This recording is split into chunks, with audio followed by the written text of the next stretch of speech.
I don't know what's going on. What's going on? There's a lot going on in the country right now, man. It's a lot of tension. In the USA? Yeah. Oh, tell me. A lot of tension. Tension? Oh, that's always there. It's just You can chaos. play every night, can't you? We got a lot of tension with some other countries, actually. Like that's which isn't new, but the countries we got tension with is kind of new. You think so? In particular, countries like Canada, yeah, absolutely. Canada. Do you think it's real tension though? Like, I don't think nothing's gonna happen about it. I'm gonna say it's tension. Not that we're on the brink of war, but it definitely is damaging. I think it's damaging the relationship. No. Yeah. At least this president ain't gonna be. I was gonna say at least while this. Right over it. I was gonna say at least while this president in. But this president got 4 years. He got 4 years. Even if Trump tomorrow says, "All right, we're gonna undo whatever we was doing," the relationship right back together. They're gonna be kissing and hugging on TV.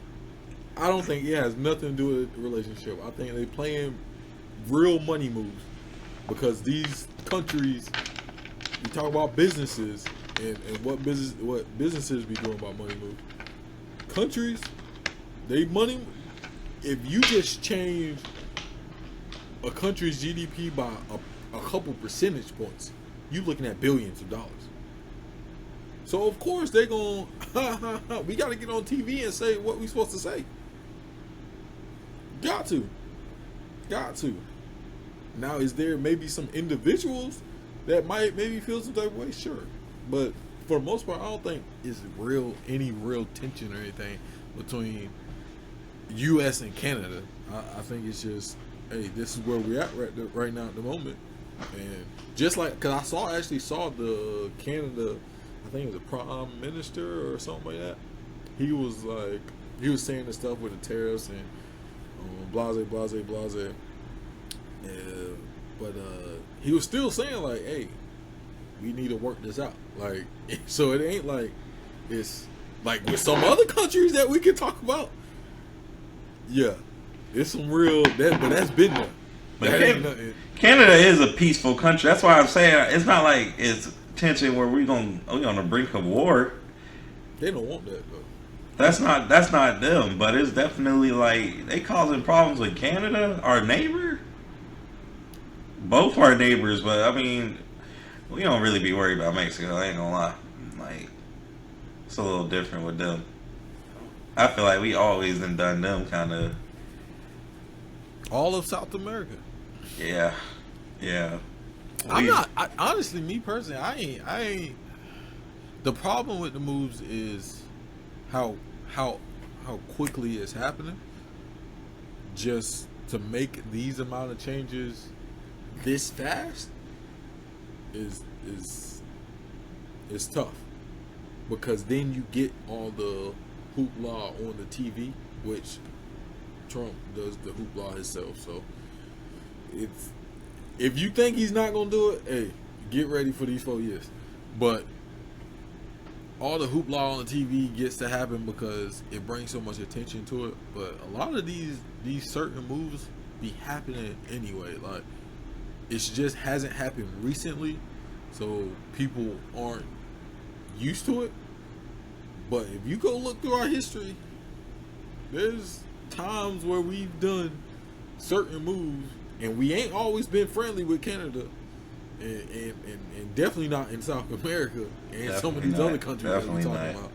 But the way that it's happening, like overnight, that's more so, and then the president getting on and saying all this different stuff, like that is more so the issue than what's happening, and it's going to hit everybody really, really hard because of how fast it's happening.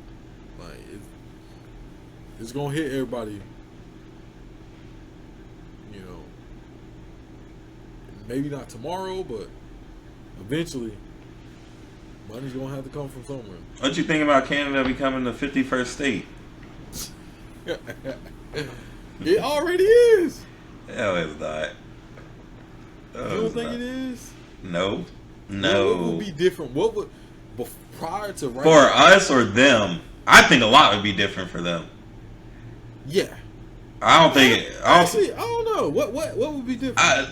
Like they have universal free healthcare over there. That would be a major difference. Yeah, I mean, yeah. That's big. That's big. That's gonna be big, Keith. That's gonna be big. But they don't have to give that up necessarily.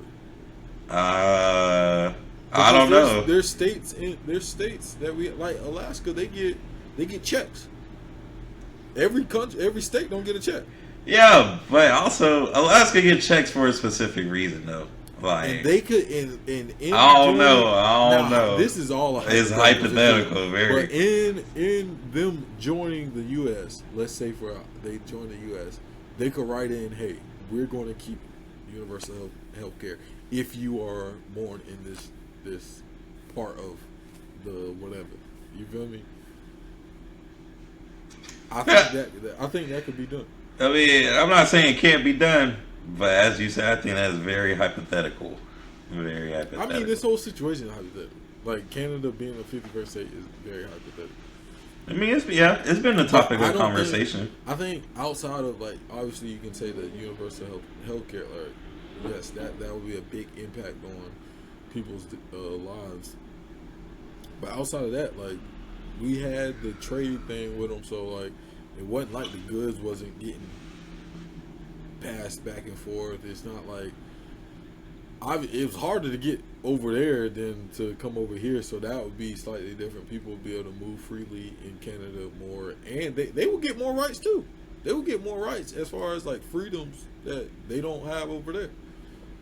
They would get because of our Constitution and stuff. So yeah, it would be some changes on both sides, but more so them, like, cause they're joining us, like, so obviously they would be the one that makes more changes.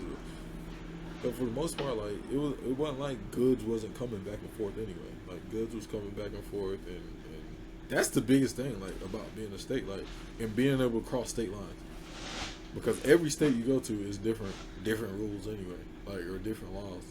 So. One, I think, the people of Canada, like, I just don't think there's no benefit in it either. But go ahead. They don't want. I mean, as far as for the U.S., that's land. Like, I mean, that's all it is. Is land. That it is, yeah. What else? And it's not like we can't use that land. Like, yeah, it just gives us major control over North America. We already got majority control. There is no other, like, them joining Canada. There is nothing that they really couldn't do that they aren't already doing. Like, they already do military practices over there. Like most of that land is like frozen tundra, like, for majority of the year. So it ain't like you just got this land that is so agricultural heavy and like brings a bunch of resources in. Unless they got like some oil or something over there, then that might be. But we got more oil than them. You know what I mean? Like, so I don't see there's a ton of benefit outside of just the land itself. Like, we get stronger as a nation, man. There's gonna be more money. Based on what? It's gonna be more money. Like you say, we get people to take care of too. Yeah, but I mean, they've already been taken care of. It's not like if you change a whole lot, those people's already been taken care of. You know, they don't really go through the same things we do over here. But that goes back to my point. I can't agree with that. I don't think you have them. I don't think they become a state if they couldn't be taken care of. You know, I feel like that's discussed and thought out way before paperwork is signed and they become the 51st state. Because I mean, that goes back to the universal health care. I just said to you, like, if them folks were not in agreement of that, the majority not in agreement, there's no way they would come up. Do you think the people chose to give them universal health care, or the government chose to give them universal health care? I think the people voiced their opinions, and the representatives. I think the representatives of the people, supported those things. So you think they just over there all glorious? Glorious. I think the people of Canada are happy in Canada. I say it like that. Even with all those problems that they was having, like over the last couple of years. I mean, what country don't have problems? You know, we in America. I'm just saying. I'm saying. People talk about these other countries like they're so happy, but then you hear about like they got issues over there as well. They got issues. People that is not happy. And that's everywhere. That's why though. there's people from Canada that move to the United States. But there's also people from the United States who move to Canada. Not as many. Not as many. You can really go and look up the stats. It happens. Like, but there's stats to it. Like, it's not that it doesn't happen. Yes, there's people that leave the United States that go to Canada. But there's more people that leave these other countries, any country that you want to talk about. There's more than likely, there's more people that come from those countries and come here than vice versa. And that's statistics. That's not opinion. That's not nothing. Hey, there's this many people that come from Canada to the U.S. and this many people that come from U.S. to Canada. Like, and there's a reason for these things. So we can sit and say, oh, they love this universal health care. There's a lot of places that got universal health care that they leave. A lot of places. Yeah, like in Europe and stuff. Like, there's places that have universal health care. Now, depending on where you is, the healthcare may not be as good, but there's universal healthcare. Because the thing with universal healthcare, the government gets to dictate that. It's not like, oh, you get the top of the line services whenever you want, whatever you want. Yes, you get healthcare, but it's part of your taxes or whatever.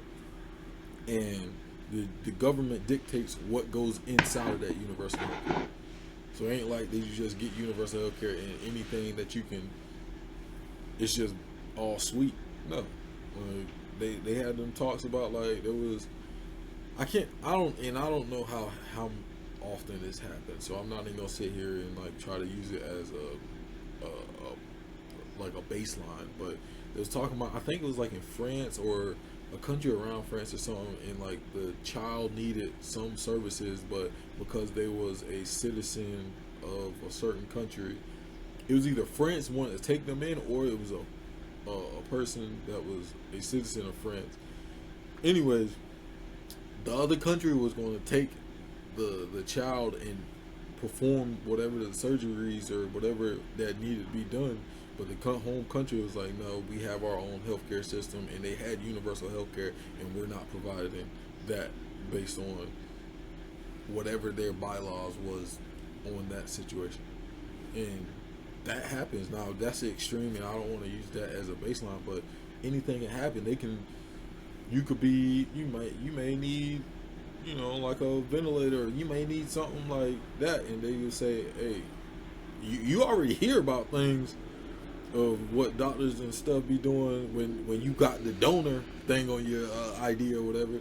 So imagine if they got the control to say, hey, not only you got the donor thing out there, but we also got universal healthcare, which means we get to control and dictate what services get paid for and stuff. So yeah, we're gonna go ahead and move you on because we don't think you were whatever their reasons are. So that's just my thing with, like, I think there should be a baseline universal healthcare, but like just universal healthcare in general, like, I don't know. It already be shading things in the medical industry. If we give them more control over, I don't trust the government with anything. First off, I say, hey, everybody, listen to this. Take care of your body, and yeah, take care of your body. That's all I can tell you. Do the research, find out what works for you. Take care of your body, so you don't have to go through a lot of these things. God willing. But I don't want to give the government more power over my life and dictate what I can and can't have services to. That's just my opinion on it. But I don't think the Canada will ever be a 51st state anyway. I don't think there's enough benefit. Not enough benefit. I agree. I mean, I just don't think they want to. But it's not about it. We gaining states and losing states ain't about what the people necessarily want to do. I don't think that's that conversation. Yeah, I don't think that's about what people want to do. I think that's one of them conversations that get had in a closed off area with a few people, and they figure out how to roll it out to the people, than asking the people what they want to do. Because that's like a decade move. That's like over the next 10 years we gonna be boom, boom, boom, boom, boom. Like the thing with, now this is one country versus a smaller country, like the thing with China and Taiwan. They've been talking about, China has been getting people within the government of Taiwan to start putting more Chinese like language in, not language as in just Mandarin and stuff, just like making people using language like what would be Chinese or Thai, the people of Taiwan to think of themselves as like a person of China, like under their republic and stuff. So like that's not a game that will be played over 1 year. That's a game that's played over a decade or two, like where they're slowly implementing little things over and over. Canada starts talking about, oh yeah, we're just, we're part of the U.S. Boom, boom, boom, boom, boom, boom, boom, and then next thing you know, they're like, oh yeah, we're just going to join forces, and that's how they will sell it. They're not going to just overrule them and just take over China, like or not over China, but over Canada. It's going to be a slow grind of, let's get the kids to start to believe that they're part of the U.S. And then when they're 20, 30, their kids are going to believe that now we got majority of the population believing that it's not so bad to be part of the U.S. Like, and that's how they would do it, not just a mass takeover in 1 year or 4 years. It's way easier to get somebody to believe in something than it is to just take them over. At least in that instance. I mean, that's a logical way of thinking. It don't always play out like that. In American history, it definitely hasn't always played out like that. Yeah, but it's times is different right now. Yeah. America, I'm gonna say it's different, but we still have our foundational core values at heart. Absolutely, for sure. But I don't see us going on a mass war to take over a country. Like the countries that we could do that to, we just gonna buy them out in some way or shape or form. Either we buy the government, which we have done many times, bought the government and put people in place that believes whatever we believe, and we get them, or they just make up some reason on why they got to go to war with it. But they're not going to war with Canada. Mm-hmm. So it's like that's the only logical way I could see. All right, they trying to get them. Who knows?